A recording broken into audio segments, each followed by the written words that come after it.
Hi, boys and girls. I'm Mrs. Gillen, and I am the reading interventionist here at Port Salerno Elementary. I'm going to read a book for you today for Literacy Week. It's called Goodnight Moon by Margaret Wise Brown, and the pictures are by Clement Hurd. This is one of my favorite books. I actually used to read this to my kids when they were little, and I do use it for teaching reading. It has a lot of rhyming words in it, you'll notice, and rhyming is really good for when you're learning to read or just reading in general. It's good to be able to rhyme.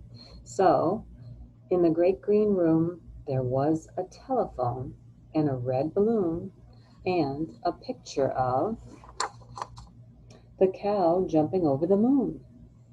And there were three little bears sitting on chairs, and two little kittens and a pair of mittens, and a little toy house and a young mouse, and a comb and a brush and a bowl full of mush, and a quiet old lady who was whispering hush.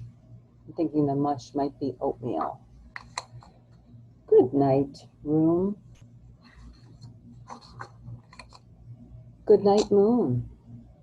Good night, cow jumping over the moon. Good night, light and the red balloon. Good night, kittens, and good night, mittens. Hear all that rhyming? Good night, clocks, and good night, socks. Good night, little house, and good night, mouse. Good night, comb, and good night, brush. Good night, nobody. Good night, mush.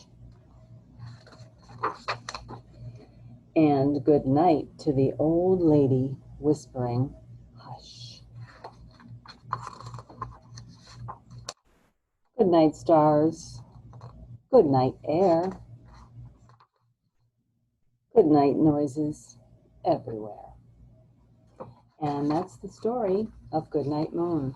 Again, this is one of my favorites. There's lots of rhyming, and it's a good story to read if you're trying to get someone to go to sleep. So maybe for a little sister or a little brother, or even if you're just trying to get to sleep, you might want to try it out.